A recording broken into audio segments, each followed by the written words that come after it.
Hey guys, sorry I'm late. Let me know if you can hear me okay. I had to fix the mic. But I had so much stuff to go over last night because so much stuff came out like 10 p.m. or something crazy like that. This was like the last thing to come out, so we didn't get a chance to go over that. I won't waste too much time. We'll just get right into it, and I'll go over some of the better parts with you. Some of it's pretty funny. Um, I'm in the middle of my work day. Like I said, I had to take one of my breaks, so we won't be able to go through it word for word. But yeah, just a reminder, especially if you're new here, I'm not an attorney, just a person first. Most of what I do is conversational. Um, like I said, I have a full-time job. When this stuff comes out and I try to get to it right away and do the best I can, I'm not always going to be perfect. Sometimes I'm going to say things that are maybe off topic. If that bothers you, please leave. I don't like, I'm getting kind of bogged down with all the negativity, and it's bothering me a lot. So let's just get into this, and then we'll talk a little more about that after. But one sec.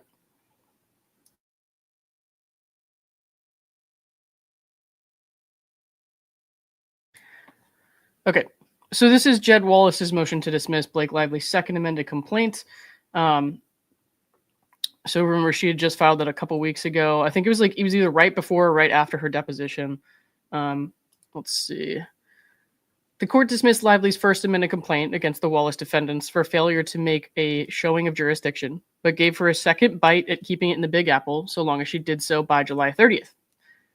Okay, and that was limited to the existing claims alleged against the Wallace defendants.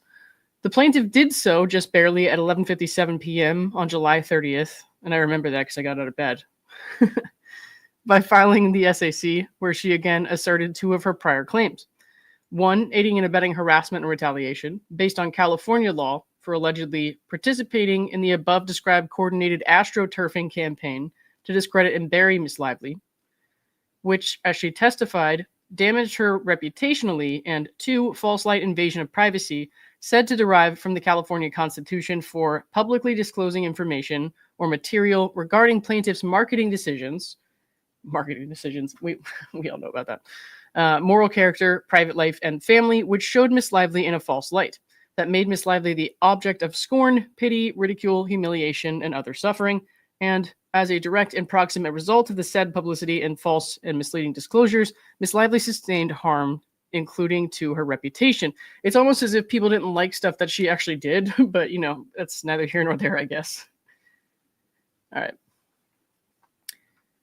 Both claims sound in defamation and are thus exempted from the reach of CPLR 302A2 and 3 of the New York long-arm statute, Section 302A1.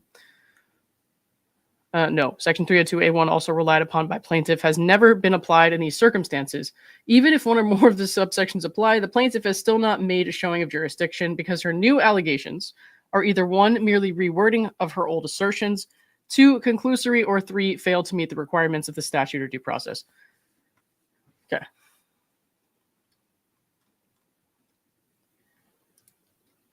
Give me 1 second. I gotta take a sip of water real quick.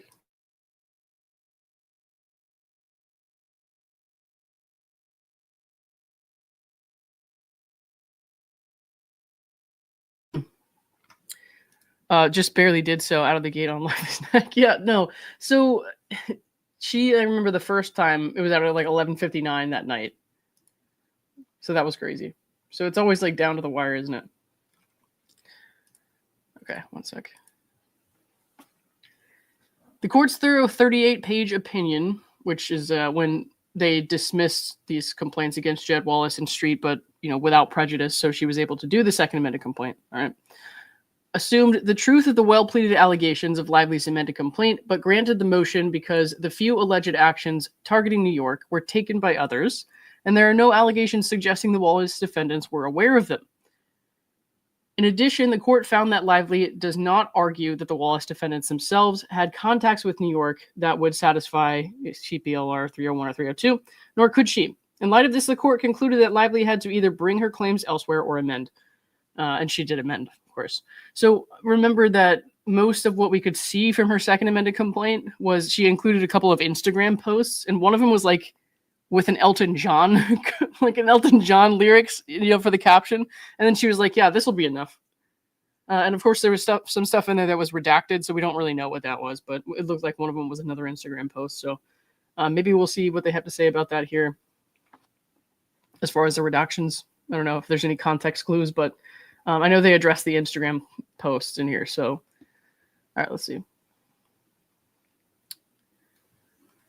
Like I said, I'm going to skim over some of this stuff. The effort to evade the defamation exception is patent here because Lively does allege a claim for defamation, but only against Wayfarer, Baldoni, and Heath, and not the Wallace defendants. Yet the speech she complains of in her defamation and other claims overlaps with her two causes of action against the Wallace defendants. Okay. And then, of course, there's some redactions in here, too. Okay. Both of the claims against the Wallace defendants sound in defamation, and the court must therefore disregard the labels the plaintiff has attached to them. Of course, one of the claims against the Wallace defendants, false light, has been rejected in both New York and Texas because it duplicates defamation. As the Texas Supreme Court held, today we join those jurisdictions that do not recognize the false light invasion of privacy action because it largely duplicates other rights of recovery, particularly defamation.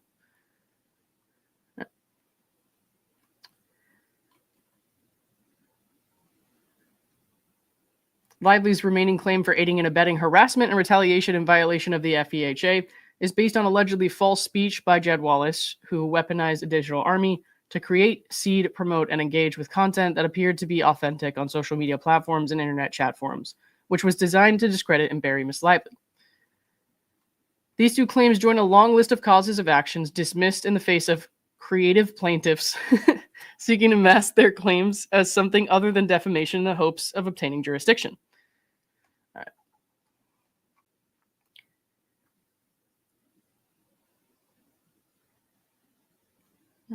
The fatal flaws have not been cured. Talking about the jurisdictional stuff. And then there's some more from her deposition transcript that's down here redacted. I don't know if they'll move to continue sealing of that. So then if they don't, I think we'll be able to see that in a couple weeks. Or maybe less than a couple weeks. I can't remember, but yeah. Okay. As the court found, the alleged campaign to damage Lively's reputation occurred largely outside New York. Those continue to be the allegations. And there is no non-conclusory allegation that the Wallace defendants knew about the New York contacts still true. As two federal judges have said, this court, like another court in this circuit, could not find a single New York state court decision recognizing conspiracy jurisdiction under Section 302A1. All right. The new allegations do not support jurisdiction, even if 302A2 and A3 apply. Most of Lively's attempted new allegations are found in paragraph 293 of the Second Amended Complaint. For the court's reference, we attach as Exhibit C redlined excerpts of the SAC where the new language has been added or amended. Okay. I actually haven't seen that yet. It is apparent that much of this new evidence is about Wallace. Okay. And then there's a Second Amended Complaint paragraph cited here. It says, case, is Jed Wallace doing anything on Justin? Then Melissa Nathan says, not yet. They've not signed him on. Okay. But not to or from him. Okay. Some of the new evidence deceptively suggests that action in furtherance of the conspiracy took place in New York. For example, Mr. Baldoni and members of the Wayfarer team were in New York, preparing to attend the New York premiere the next day. The very next sentence says that Melissa Nathan emailed Jed Wallace at his street relations email address, falsely implying that she was in New York that day as a member of the Wayfarer team, although she is described elsewhere in the SAC as a member of the TAG team. And then TAG is her agency that she runs. I think she runs that agency, right? I know it's the agency she works for, at least. But there's no allegation that Nathan was a member of the Wayfarer team that day, or that she was in New York. In fact, she was not. Plaintiff now says that not only was Nathan in Brooklyn during the relevant time, but that she had an apartment there. We do more, so what? Oh, God. I mean, it's true, right? I mean, there's really no... What's the point of saying that? As the court noted in dismissing the FAC, the SAC does not specify the relevant period, or more importantly, any actions Nathan took in New York in furtherance of the conspiracy. Plaintiff attempts to cure that defect by clever pleading, implying but never actually alleging that she was in New York for the premiere when she was not. Furthermore, Lively's theory that everyone, at least Wallace, knows she lives in New York is belied by her Texas lawsuit, where she swore that her address was in Los Angeles. It is a Texas requirement that sworn pleadings must disclose the declarant's address. And the events of harassment, if they even occurred, they did not, took place in New Jersey, not New York. Lively relies on area codes and email. This is one of the stupidest parts of her whole thing. Lively relies on area codes and email timestamps in an attempt to show that Wallace and Street were aware of overt acts in New York, as required to impute those acts to Wallace and Street. These supposed overt acts, emails that someone is flying somewhere and attending the premiere, do not add up to actions taken in furtherance of the conspiracy that would qualify under 302A. Nor do area codes and Eastern time zone emails tag Wallace and Street with awareness that any alleged acts were undertaken in New York. As Wallace explained, he thought the other defendants were working in California while he worked in Texas. The court can take notice that cell phone numbers, including the area codes within them, travel with the people tied to them. And emails purporting to display an Eastern time zone, a time zone encompassing part or all of 23 states in the United States, timestamp, do not reflect any association with New York specifically.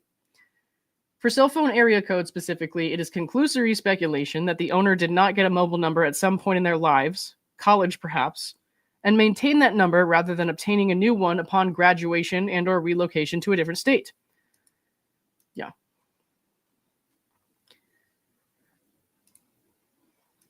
Lively alleges this court may exercise personal jurisdiction over the Wallace defendants under a direct application of 302A3 because the Wallace defendants derive, as required by this section, substantial revenue from interstate commerce, including at least some of the revenues earned by Wallace and Street, his closely held corporation, for the acts complained of in this action. Okay. Lively points to Wallace and Street receiving $90,000 in revenue wired to their Texas-based branch of J.P. Morgan Chase Bank by Wayfarer Studios, a California entity, pursuant to an engagement through TAG, a California entity, all while Wallace was based in Texas. This hardly establishes the substantial revenue requirement from New York contacts. All of the alleged co-conspirators, including the one who issued the check in California and received it in Texas, are alleged to be outside New York. They would have to be, otherwise the court would not have diversity jurisdiction, as the SAC alleges.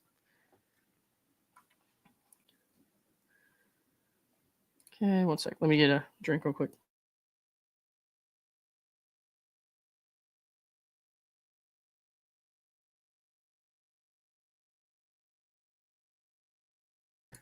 All right. Lively alleges it is public knowledge that Miss Lively resides in New York. Lively pleads the argumentative conclusion that Wallace understands that Miss Lively resides in New York and was engaged in promoting the film in New York because Mr. Wallace has sworn under penalty of perjury that he was engaged in passive observation and analysis of the social media environment as it pertained to It Ends With Us. Lively then points out two Instagram posts, one with the caption, "Blue Jean Baby, New York Lady," ostensibly a reference to Tiny Dancer lyrics by Elton John, while tagging the film's Instagram and referencing August 9th in reference to the film's premiere. And there's some redactions there from the deposition. The other post has the caption, "Thank you for having me on Kelly and Mark." The SAC, not the Post, informs us that this is a reference to having just taped an interview on Live with Kelly and Mark, an ABC talk show that tapes in New York City. Of course, if Wallace knew that Lively was on Kelly and Mark, and if he knew that the daytime show tapes in New York, and if he knew what date the show taped, and if that date lined up with some conspiratorial act, and if Wallace knew about that act, plaintiff may have made a small point, but all of the ifs add up to speculation and a conclusory allegation. Well, we all know how they love the word if. Blake should appreciate that. On top of the two Instagram posts, Lively points to two tabloid articles about the interior design of her apartment. Okay. Lively argues that the court should infer anyone engaged in passive observation and analysis of the social media environment as it pertained to It Ends With Us. Sorry. Would have been aware of these posts and hints of Miss Lively and her family's residence in New York. This is again speculation and conclusory. Oh God, this is probably my favorite part of this whole thing. We must specifically comment on paragraph 294F, where it is alleged that Heath, Jamie Heath, California, and Wallace, Texas, began exchanging text messages on August 10th, and where reference is made to a late-night call shortly after midnight on August 11th. No reference is made to New York, and in fact, the allegation cuts against a New York context because it notes that Heath concluded the exchange with a winky face emoji. The Wallace defendant's lead counsel is a sixth-generation New Yorker, and we can say that no self-respecting New Yorker has ever used a winky face emoji. And of course, Heath is from California, where winky face emojis are used excessively. And then they put a smiley face there. Jesus.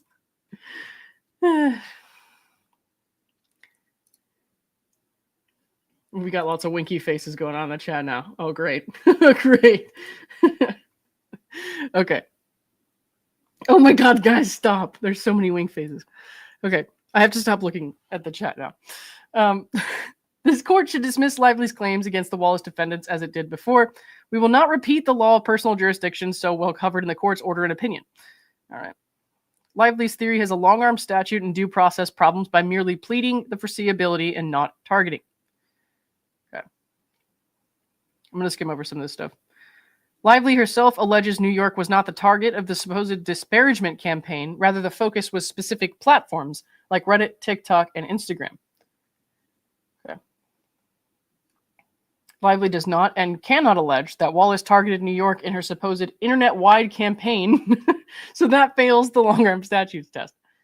On top of the long-arm statute, Lively needed to satisfy due process. Due process requires more than mere foreseeability.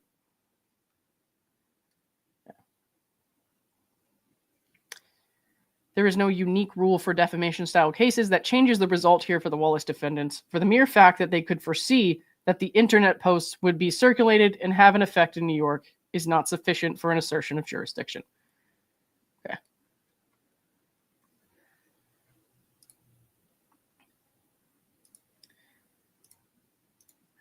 Even giving ample credit to Lively's innuendo, Wallace, like numerous others, simply created internet content and permitted anyone who could find it to access it. Creating a site, like placing a product into the stream of commerce, may be felt nationwide or even worldwide, but without more, it is not an act purposefully directed towards the forum state. There is, in fact, no suggestion that Wallace has any presence of any kind in New York other than the website that can be accessed worldwide. Lively does not even plead that Wallace targeted New York. Lively argues that Wallace understands that Miss Lively resides in New York and was engaged in promoting the film in New York because Mr. Wallace has sworn under penalty of perjury that he was engaged in passive observation and analysis of the social media environment as it pertained to It Ends With Us. But the Second Circuit has explained to not draw argumentative inferences in the plaintiff's favor, nor accept as true a legal conclusion couched as a factual allegation.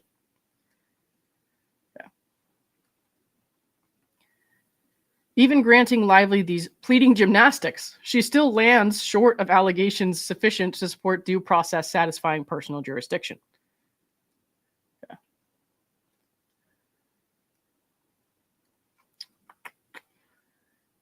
New York courts have never recognized a conspiracy-based theory of jurisdiction under 302A1.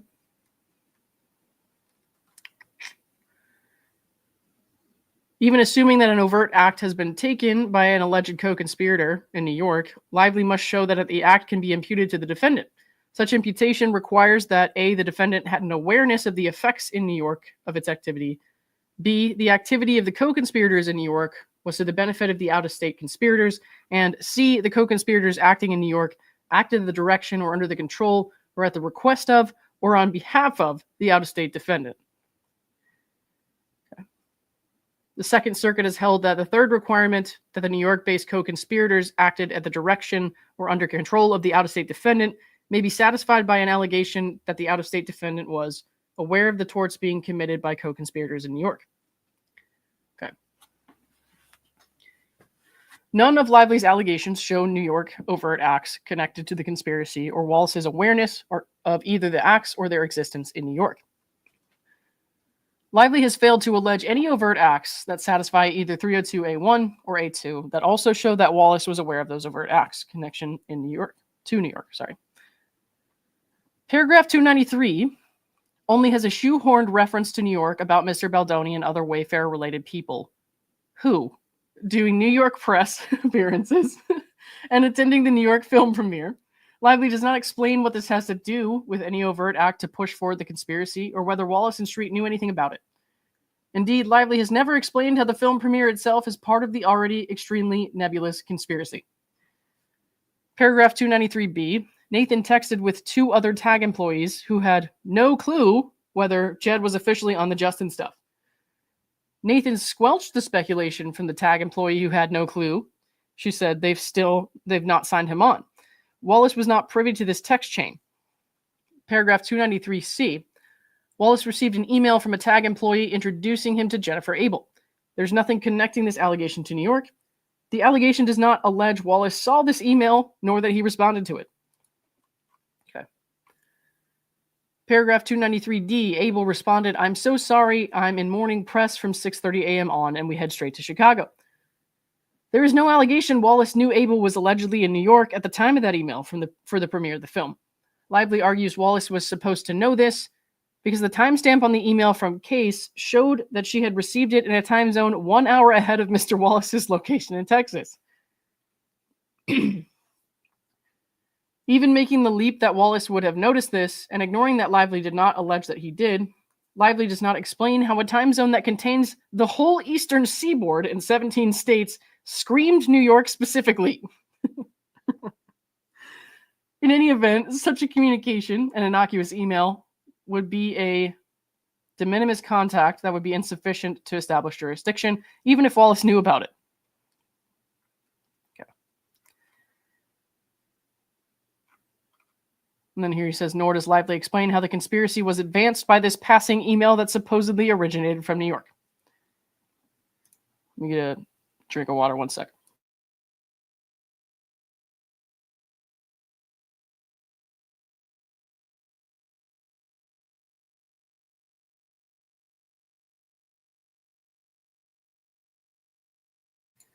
Elizabeth Wilson says, Jed watched Home Alone 2, and so New York has rights to his firstborn. What? Oh my God. Okay. Paragraph 293E, Lively alleges that Instagram, TikTok, and YouTube have offices in New York. Reddit and X also have employees based in New York. She does not allege that Wallace knew that at any point. But even assuming he did, what does it prove? Is Lively suggesting New York now has jurisdiction over everyone who has used Instagram, TikTok, YouTube, Reddit, and X? The import is not clear from the allegation, but at least this allegation is factual. Paragraph 293F. Wallace was introduced to Jamie Heath via email. Street Relations was paid $30,000 from a California account. There's no connection to New York in this allegation.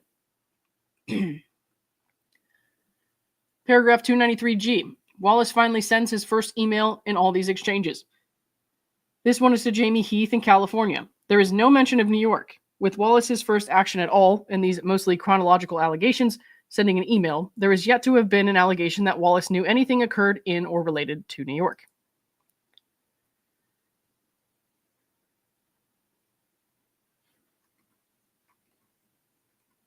One sec.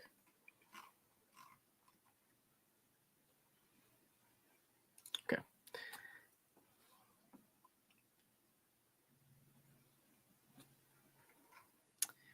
Paragraph 293H, Wallace, Texas, now texts with Jamie Heath, California.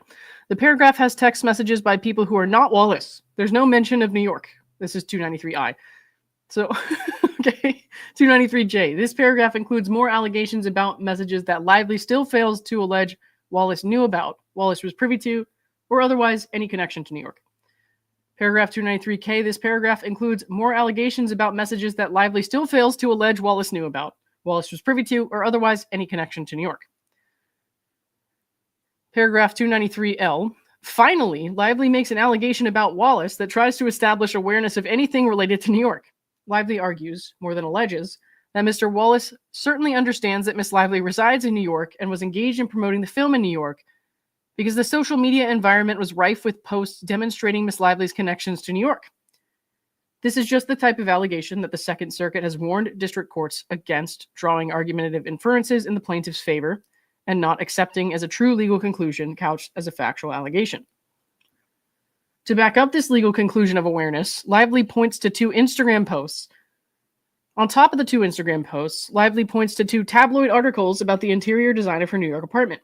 Again, these are only Lively's contacts with the forum, not any co-conspirators' contacts that can be imputed to Wallace. Paragraph 293M, Baldoni posted on Instagram that he was going to the film's premiere in New York 5 days before Wallace started working on the Wayfarer matter. Lively does not allege that Wallace saw this post, instead making the same argumentative conclusion that this court can disregard, that Wallace would have been aware of that post. Okay. Lively also does not connect how her co-star posting about attending the film's premiere is an overt act that furthered any conspiracy of disparaging Lively. In that same paragraph, as a non sequitur, Lively alleges Wallace was also aware of his co-conspirator's residence in New York, including because he participated in several text messages or signal chains with other phone numbers having New York-based area codes.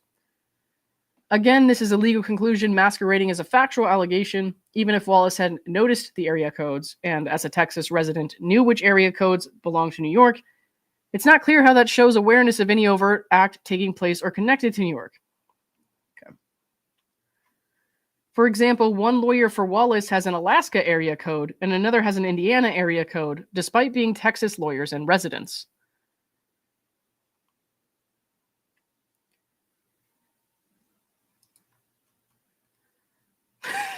Jesus Christ. I love that movie too. Apparently they inherit my property upon my death now. Oh, God.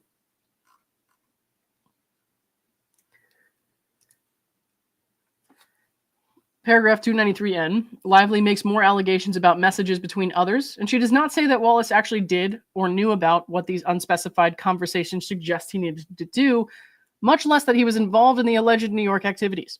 There's no reason to credit these argumentative allegations or the other documents that she fails to identify or link to New York. Other than these newly added allegations, which in many instances simply repackage old insufficient claims, all that Lively has left are the same allegations that were insufficient the first time around. And the new allegations, as the Wallace defendants have shown, don't add anything. This lack of control or awareness is fatal under the Due Process Clause, just as it is under the long-arm statute. If Lively has made a case, the court should hold an evidentiary hearing to test that case. Okay, so we've heard that before. Venue's not proper in this district. Lively fails to state a claim. And they're going through the false light stuff. There's again some new stuff in here, but it's redacted, like from her depot. All right.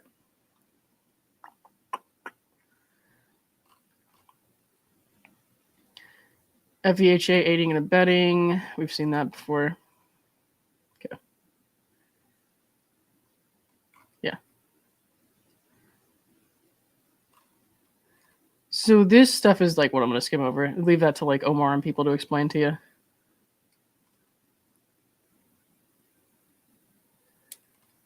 Okay.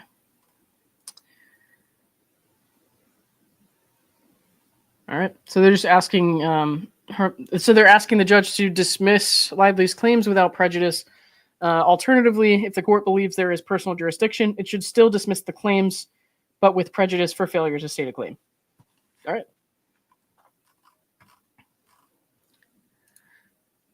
So I'm not going to go through all the exhibits and stuff right now, just because, like I said, I'm in the middle of my workday and I gotta go because my break's just about done. So I appreciate you guys for listening. It's been a lot since last night. Like a lot of stuff came out, so I did my best. Like I said, lots of people not loving the way that I do things lately, but you know, like I said, not a lawyer. I have a full-time job. I'm here, and sometimes I get off track. Sometimes I, talk about stuff that isn't totally related to the subject. But, like I said, what I do is mostly conversational. I do it because I enjoy it. I like having people with me so I can talk to them. And so it's not just me talking at the screen. So, I mean, everybody's just going to have to kind of deal with it. If you don't like the way that I do things here, just don't watch. It's not that hard. I won't rage out at you for not watching. I mean, if you send me rude comments, then I might get a little mad. But I'm not going to, if you just decide respectfully this is not for you and you don't want to watch, then whatever. That's not my business, All right. Let me read through these. Cyan, thank you for the 5. Ignore the haters, babe. You're doing a fab job, and it isn't your full-time job. Thank you very much. I appreciate that. Gina Garcia, thank you for the $5 super sticker. Shannon Connell, thank you for the $20 super sticker. And My Blue Heaven, thank you for the $3 super sticker. I appreciate you guys. It's very nice of you. You don't have to do that. I mean, thank you. Tess, thank you for the $10. Why is everyone up in arms about the $30,000 quote that Jed gave Justin? Justin didn't take that quote correct. He took a cheaper quote that was only monitoring. So for me, at least, when I first saw those documents, I was like, I don't understand if this is like standard for the industry or not. So that could be part of it. I believe you're correct that they did not go with all of those services, but I can't point to that document right now just because I have to get back to work. I don't have time to pull it up, but I believe you're correct. So yeah, it's mostly, I think, just not so much misunderstanding, but there's like not a lot of common. Wow, I can't talk today. Not a lot of common knowledge as far as like regular quotes for stuff like that. So could be that. All right, thank you, everybody. I will see you all later. I'm gonna try to see if I can take a little break. Hopefully, nothing else significant comes up today, so I can just take a step back. It's been tricky lately. Just like I said, lots of people are bugging me with their negative comments and stuff like that, and I just kind of want to take a step back for a couple days. So, all right, thanks everyone. I appreciate it. Bye.